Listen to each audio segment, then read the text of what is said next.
बिस्मिल्लाहिर्रहमानिर्रहीम। KSE 100 index ने आज अपना जो है ऑल टाइम हाई बनाया, वो 53,263 का था और यही आज का भी हाई था, जिधर इंडेक्स ने तकरीबन 607 पॉइंट गेन किए थे। उसके बाद जो इंडेक्स अपना लो बनाया वो 52,782 का था, जिधर इंडेक्स ने तकरीबन 126 पॉइंट गेन किए थे।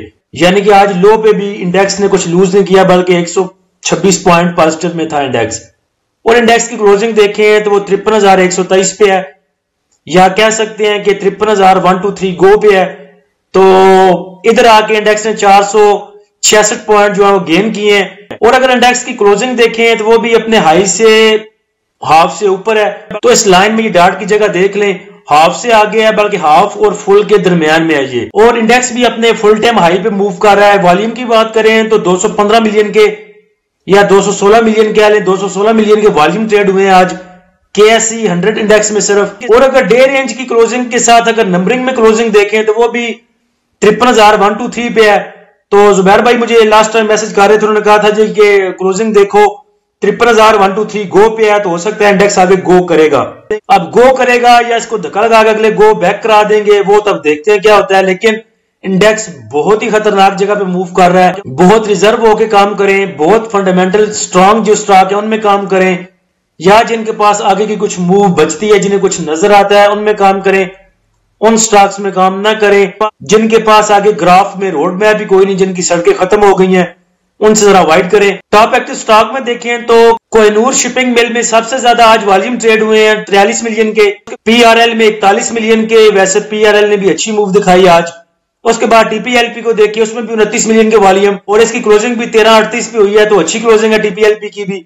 उसके बाद PIBTL में वॉल्यूम ट्रेड हुए हैं 17 मिलियन के, WTL में 15 million, synergy 14 million, airlink 14 million, सरल 13 मिलियन, यूनिटी 12 मिलियन, KEL में 11 मिलियन। उसके बाद अगर आप इंडेक्स की मूविंग की आज बात करें तो अच्छी मूविंग आज इंडेक्स ने दी, ऑल टाइम हाई भी बनाया, पॉइंट भी अच्छे गेन किए क्लोजिंग पे।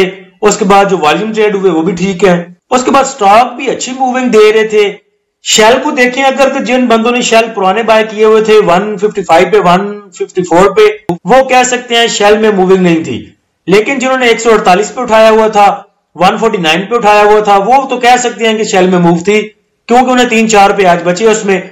उसके बाद यूनिटी में भी मूव थी, डोल में भी मूव थी। पॉजिटिव पॉइंट कंट्रीब्यूटर में देखें तो MEBL ने सबसे ज्यादा पॉइंट कंट्रीब्यूट किए हैं 104, हबको ने 89 पॉइंट, लक 24 से याद आ गया, मेरे मुंह से निकलने वाला था लक 28 कुड़ी दा।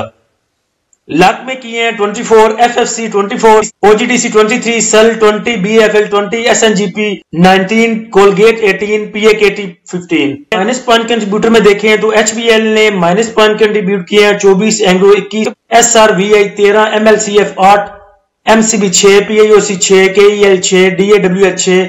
बड़ा इतफाक है, पहले 3-3 होते थे इतफाक वाले, आज 4 हैं। उसके बाद DG खान ने 5, FFBL ने 4 पॉइंट। अच्छा जी, उसके बाद आ जाएं ग्राफ पे। कुछ भाइयों को नहीं पता कि ग्राफ बनते कैसे हैं, इनको देखना कैसे है, कैसे इनकी मूवमेंट देखनी है और क्या ग्राफ शो करते हैं। जो ग्राफ पे या चार्ट पे आड़ी तिरछी लाइनें लगाते हैं एनालिसिस करने वाले, वो क्यों लगाते हैं? अब इसको मैं कितना सिंपल करके समझा सकता हूं ये मुझे नहीं पता, लेकिन मैं कोशिश करता हूं स्टार्ट से। आज वैसे भी फीपीलीपी नहीं देखना, कल देखेंगे, और बाकी चीजें भी 2 दिन है हमारे पास। तो एक नाकाम सी कोशिश करता हूं, अगर समझ आ गई तो भले भले, ना आई तो दोबारा बताइएगा, नेक्स्ट टाइम फिर दोबारा कोशिश कर लेंगे। जो पुराने गुरु हैं हमारे, स्टॉक मार्केट के पुराने ट्रेडर हैं, उनको तो ईची बीची पता है ग्राफ की भी और स्टॉक्स की भी और चार्ट की भी। लेकिन मुझे ये समझाते हुए या बताते हुए शर्म नहीं आ रही, क्योंकि जो नए बंदे हैं, नए कमर है हमारे ग्रुप में भी, जो मेंबर हैं कई ऐसे जिनको ग्राफ का नहीं पता, चार्ट का नहीं पता। वैसे 10th में हम सब ने पढ़े थे, 9वीं 10वीं में सबको पढ़ाया गया था चार्ट के बारे में।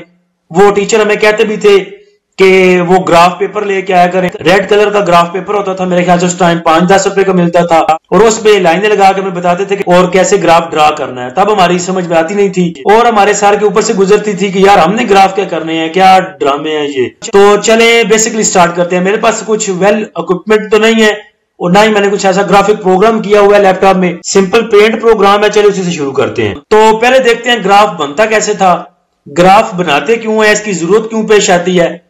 तो असल में ग्राफ जो है वो बेसिकली ये ग्राफ जो है इसके देखने का मकसद ये होता है कि जो रिवर्स की पास्ट में माजी में मूवमेंट थी या किसी भी चीज या कोई भी चीज थी वो पास्ट में माजी में कैसे मूव करती रही थी, किन लेवल पर मूव करती थी, कैसे कैसे वो अप एंड डाउन जाती थी, उस चीज को देखने के लिए ग्राफ जो है ये देखे जाते हैं। अभी आप देखें आज का ये ग्राफ इधर खत्म हो रहा है, इससे आगे आप नहीं देख सकते, यानी कि फ्यूचर को आप नहीं देख सकते ग्राफ में, लेकिन जो इसका माजी है वो आप देख सकते हैं जितना मर्जी। अब ये आपकी सहूलत के लिए है कि ये ग्राफ आपको बना बनाया मिल जाता है एप्स पे, और जो रियल टाइम एप्स काम करती हैं वो बना देती हैं ग्राफ। वो तो चले आप आपकी मुश्किल आसान हो गई कि ग्राफ बनते कैसे हैं, बनना मैं सिखा देता हूं देसी तरीके से। और वैसे बना बनाया ग्राफ जो है आपको आजकल मिल जाता है ऐसे जैसे चार्ट का बना हुआ है। इस पे बाद में आते हैं, पहले चले ग्राफ पे आते हैं। ग्राफ जैसे बनाना सिखाया गया था सिंपली वैसे शुरू करते हैं। एक सिंपल लाइन लगा ले सीधी, ये सीधी नहीं है वैसे, और एक लगा ले ऐसी, एक वर्टिकल और एक हॉरिजॉन्टल लगा ले। अब बेसिकली यूजुअली जो नीचे की लाइन होती है इसमें डेट्स लिखी जाती हैं। आप भी 1 2 से शुरू कर लें, ये ऐसे डेट लिख लें नीचे सबसे पहले। वैसे मैं बड़ी कोशिश कर रहा हूं हाथ को सीधा रखने की, अब माउस से ऐसे ही लिखा जा सकता है, वैसे पेन होता तो मैं आपको ज्यादा बेहतर तरीके से समझा देता। अच्छा चलें, सपोज ले लें ये नीचे डेट लिखी हुई है 1 2 3 4 5 6 7, अक्टूबर लगा लें क्योंकि रिसेंटली अक्टूबर चल रहा है, सॉरी नवंबर आ गया है। नवंबर लगा लें कि 1 नवंबर 2 3 4 5 6 7 नवंबर के ये डेट्स हैं। आजकल डॉलर के बड़े चर्चे हैं तो चलें डॉलर से शुरू करते हैं। वैसे इससे अगला चार्ट जो है वो हम किसी स्टॉक के ऊपर भी बना लेंगे। नीचे आपकी डेट्स आ गई, साइड पे लिख लेते हैं प्राइजेस, डॉलर प्राइजेस चलें कर लें। डॉलर क्योंकि आजकल मूव कर रहा है 275 से लेके 280 तक, तो चलें ऐसे ही शुरू करते हैं इसको। 270 कर लें एक, उसके ऊपर आप कर लें 275, उसके ऊपर कर लें 276,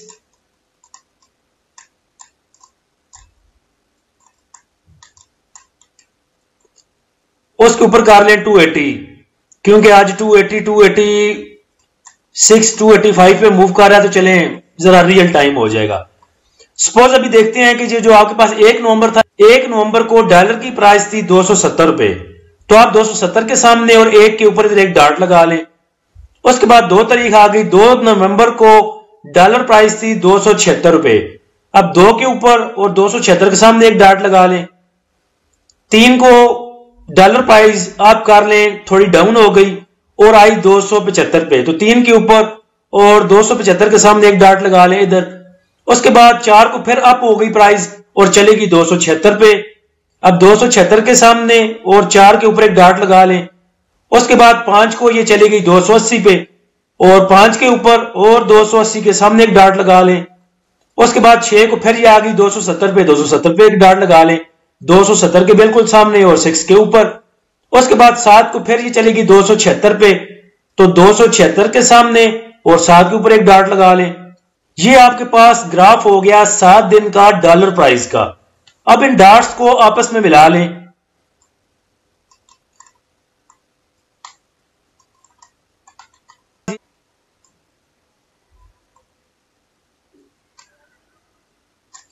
तो ये डॉट्स को मिलाने के बाद आपके पास ऐसा ग्राफ शो हो रहा है कि 1 तारीख को डॉलर 270 का था, 2 तारीख को 276 पे चला गया, इसकी प्राइस बढ़ गई।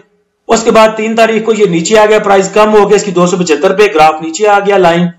उसके बाद 4 तारीख को 276 पे, तो इधर 276 बनता है, थोड़ा ऊपर चला गया। उसके बाद 5 को 280 पे गया, ग्राफ ऊपर और चला गया। उसके बाद ये आ गया 270 पे, फिर ग्राफ नीचे। 7 को फिर ये ऊपर चला गया 276 पे और फिर ग्राफ ऐसे। तो ऐसे ये ग्राफ बनता है। ये चार्ट, ये बेसिकली चार्ट ऐसे बनते हैं। सिंपली मैंने आपको समझा दिया। चले एक एग्जांपल ये डॉलर की थी, एक अपने को स्टॉक प्राइस की ले लेते हैं। एक तो पेन का ये बहुत फायदा है कि आपको पेपर जाया नहीं करने पड़ते, बस फाइल पे जाएं और न्यू पेज खोल लें। स्टॉक में ऐसा करते हैं कि टीआरजी के बड़े चर्चे हैं, तो चले टीआरजी पे चार्ट बनाते हैं। ऐसे सिंपली एक लाइन नीचे ड्रा कर लें जिसकी साइड पे हम इधर प्राइसेस लिखेंगे, और एक लाइन ऐसे ड्रा कर लें जिसके नीचे हमने डेट्स लिखनी है। अब फिर सिंपली डेट्स हम आगे पीछे करते हैं ताकि पिछले ग्राफ से थोड़ा मुख्तलिफ और डिफरेंट होना चाहिए इसको। तो हम 10 से शुरू करते हैं।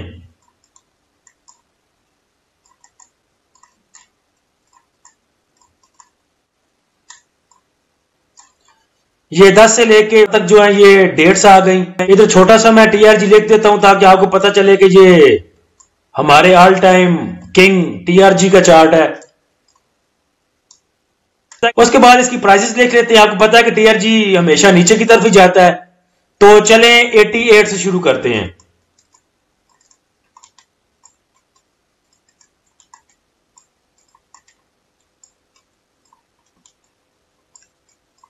ये दो रुपए का डिफरेंस मैं इसलिए डाल रहा हूं क्योंकि टीआरजी बहुत तेजी से नीचे आता है, तो इसलिए 2 रुपए का डिफरेंस डालते हैं इसमें।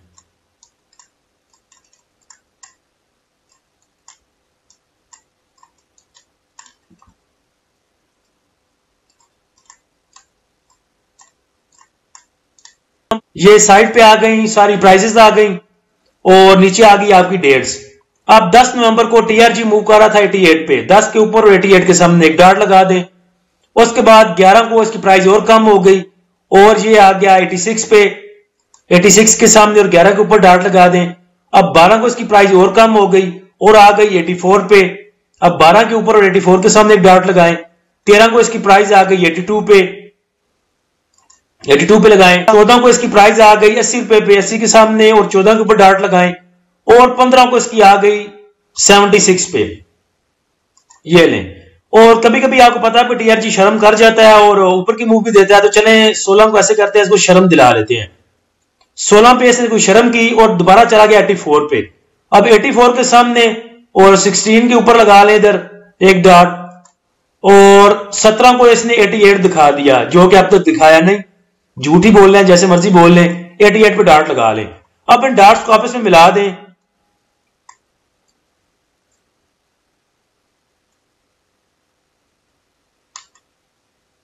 तो ये आपके पास टीआरजी का ग्राफ हो गया कि 80 जो 10 तारीख को 10 नवंबर को इसकी जो प्राइस थी 88 पे थी, उसके बाद 11 को कम होके 86 पे आ गया। उसके बाद 12 को और कम हुआ, कम होते होते ये 87 पे आ गया 15 को। उसके बाद इसने शर्म की, थोड़ी सी ऊपर की मूव दिखाई।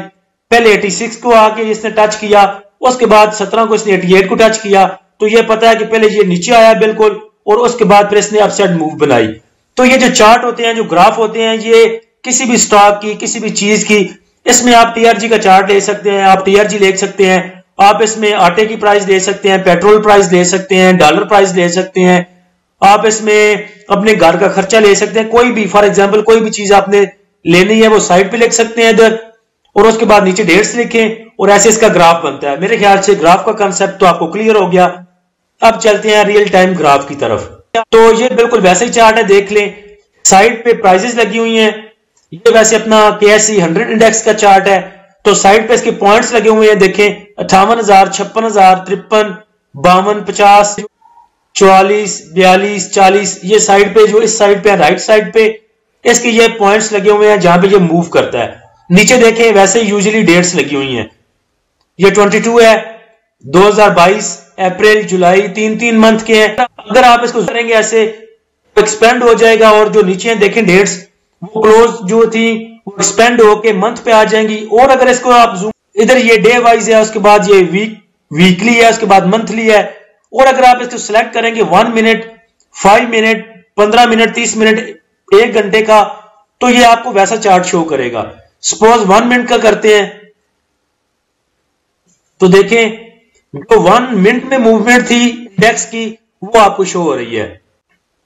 तो ऐसे ग्राफ जो है वो आपको अप एंड डाउन शो होगा। ये 1 मिनट का ग्राफ शो हो रहा है कि 1 मिनट में हमारा इंडेक्स कैसे मूव करता रहा है, ऊपर नीचे। नीचे हम दिन लिखते थे, अब दिन की जगह क्योंकि हमने इसको बहुत जूम आउट किया है, पर मिनट का किया है, तो नीचे देखें ये घंटे आ गए हैं 12 से लेके 3 बजे तक, 3 से 12, 12 से 6।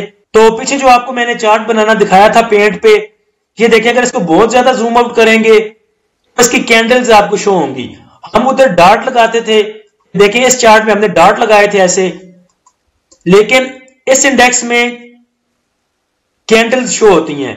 अब कैंडल कैसे शो होती हैं, हम डॉट लगा रहे थे पर डे का, 12 तारीख, 13 तारीख, 14 तारीख, 15 तारीख पर डे का हम डार्ट लगा रहे थे। उसी तरह जैसे हम डार्ट को जोड़ रहे थे, अगर 6 मंथ का KSE 100 इंडेक्स की मूविंग देखें, ये देखें ग्राफ वैसे ही बना हुआ है अप एंड डाउन।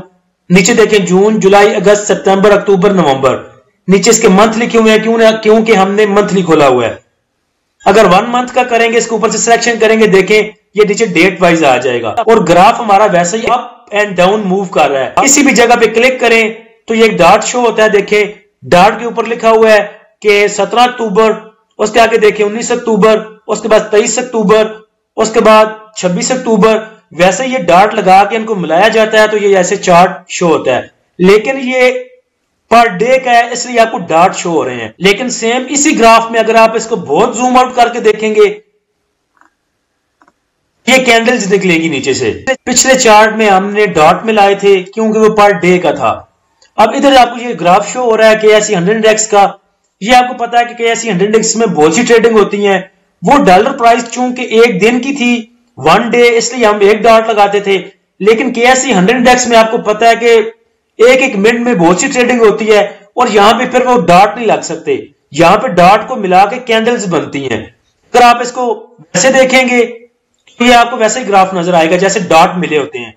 लेकिन अगर इसको जूम करेंगे तो आपको कैंडल्स नजर आएंगी। ये देखें, जूम करने से कैंडल्स निकल आई हैं इसमें। ये कैंडल फिर आपको मूवमेंट बताती है स्टॉक की या इंडेक्स की, कि एक मिनट में, एक दिन में, एक मंथ में आपका इंडेक्स कैसे मूव करता रहा है। ये अब हमारे पास पर डे का चार्ट है, एक दिन का। तो जो एक दिन की कैंडल आपको शो हो रही है कि 30 अक्टूबर में जो कैंडल थी, इसको ओवर साइड से अगर इसका साइड से इसकी रेशियो बढ़ाएं अगर, तो देखें ये कैंडल लंबी शो हो रही है। तो ये कैंडल आपको बता रही है कि 30 अक्टूबर को इंडेक्स ने कैसे मूव दी थी। उधर पिछले चार्ट में हम सिर्फ डॉट लगाते थे क्योंकि वो पर डे की थी, डॉट से काम चल जाता था। लेकिन ये ग्रीन कैंडल है, ये आपको दिखा रही है कि इसकी ओपनिंग किधर से हुई और क्लोजिंग किधर पे जाके हुई। ग्रीन कैंडल की हमेशा ओपनिंग नीचे से होती है और क्लोजिंग ऊपर जाके होती है। तो ये कैंडल आपको बता रही है कि आपका जो इंडेक्स है वो 30 अक्टूबर को कैसे उसने मूव दी, किस रेंज से लेके। अगर साइड पे देखेंगे, देखें इधर ये 51,000, 52,000 ये जो पॉइंट्स लिखे हुए हैं, इधर से आपको पता चलता है कि उस दिन इसने मूवमेंट दी 50,970 से लेके 51,485 तक या 87 तक कह सकते हैं, इसने मूविंग दी उस दिन। तो डार्ट की जगह कैंडल्स इसलिए आ गई क्योंकि इसने पूरे दिन की मूवमेंट को जाहिर करना होता है। बल्कि डार्ट जो है वो सुबह से 24 घंटे का होता है कि 12 तारीख को, 13 तारीख को डॉलर प्राइस क्या थी, आटे की प्राइस क्या थी, घी की प्राइस क्या थी, पेट्रोल प्राइस क्या थी। तो एक डार्ट में काम चल जाता है क्योंकि पूरे दिन में उसकी रेशो चेंज नहीं होती, प्राइस चेंज नहीं होती। लेकिन इधर इंडेक्स आपको पता है कि बहुत ज्यादा मूव करता है, तो इसलिए ये कैंडल्स बनाई जाती हैं। अब कैंडल कैसे बनती है, रेड कैंडल क्यों है, इसके ऊपर विक क्यों है, ये शेडो क्यों है, ये जो डंडी है इसके ऊपर ये क्यों है, हैमर क्यों बनता है, शूटिंग स्टार कैसे बनता है, तो वो एक सारा अलग कंसेप्ट है। वो मेरे ख्याल से न्यू जो बंदे हैं उनको समझने की जरूरत भी नहीं, बहुत ज्यादा कॉम्प्लिकेशन हो जाएंगी, वो फिर वैसे ही एक तंग होने वाली बात है। ये तो आपको समझ आ गई ग्राफ बनते कैसे हैं। अब उसके बाद सवाल आ गया आज की, इन पे लाइन क्यों लगाई जाती है, ये उल्टी सीधी लाइनें लगाई जाती हैं, ये क्यों लगाई जाती हैं। तो वो सिर्फ इसके लिए लगाई जाती हैं कि देखा जाए कि ये जो मूवमेंट थी किसी भी स्टॉक की, किसी भी ग्राफ की, वो किधर से लेके किधर तक थी। सपोज अगर हम ये देखें, इधर से इंडेक्स ने ऊपर की मूव ली, ऊपर सपोर्ट ली। अगर हम देखना चाहते हैं कि इंडेक्स पीछे कहां मूव करता रहा, तो हमें सिर्फ इधर एक लाइन ड्रा करनी है। लाइन ड्रा की इसलिए कि बार बार हम अगर पीछे जाएंगे तो बार बार ऊपर नीचे नहीं देख सकेंगे, फिर इधर साइड से देखना पड़ेगा कि हम किधर जा रहे हैं, ऊपर जा रहे हैं, नीचे जा रहे हैं।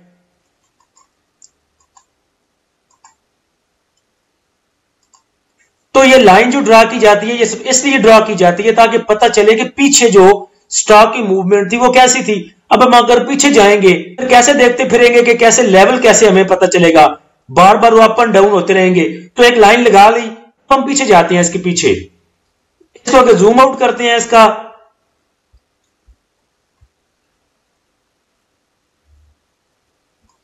जूम आउट करके हमने लाइन लगा ली और हम पीछे जाके देख सकते हैं। ऐसे देखें कि ये इंडेक्स की मूवमेंट है, ये किधर किधर है। लाइन हमने ऑलरेडी लगा दी है इसकी 44,450 पे। हम पीछे जाके देख सकते हैं कि इंडेक्स इधर कब कब इधर मूव करता रहा है, कहां पे से नीचे गया, से लाइन से 44,000 से नीचे कब गया और फिर पीछे जाके कब इसने इस लाइन को टच किया। देखें लाइन सिर्फ इस काम के लिए लगाई जाती है। तो लाइन ड्रा करने से हमें पता चल रहा है कि इंडेक्स ने पहले 44,450 को 2017 में टच किया था। ये नीचे देखें 2017, इधर आके एक दफा इसको टच किया था लाइन को, फिर दोबारा आगे देखें जुलाई में टच किया, और कब कब टच करता रहा है, कब इससे नीचे की मूव देता रहा है, कब इससे ऊपर की मूव देता रहा है, वो हमें सिर्फ लाइन ड्रा करने से पता चलता है। लाइन सिर्फ इस काम के लिए ड्रा की जाती है। मुझे पता है कि आज की वीडियो लंबी बन गई है, लेकिन 3 चीजें बतानी थी।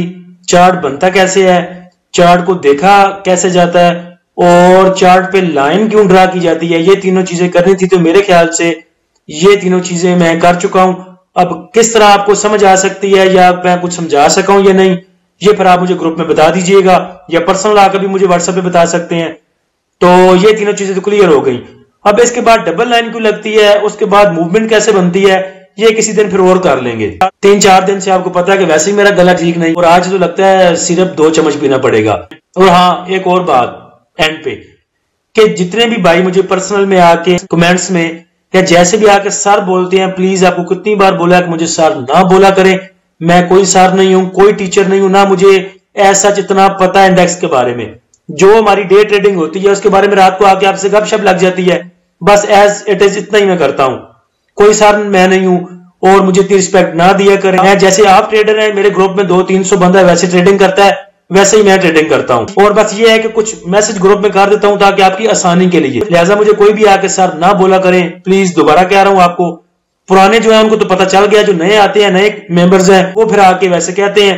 तो मैं भी आपकी तरह का एक ट्रेडर हूं, और सर कहने से मुझे वैसे ही फील होता है कि मैं लगता है बूढ़ा हो रहा हूं, या मेरी जो उम्र है वो ज्यादा हो रही है। तो वैसे उम्र मेरी है क्या, 16-17 साल उम्र है मेरी। तो लिहाजा सर कहने से परहेज किया करें। अल्लाह हम सबका हामी नासिर हो। इजाजत दीजिए, अल्लाह हाफिज।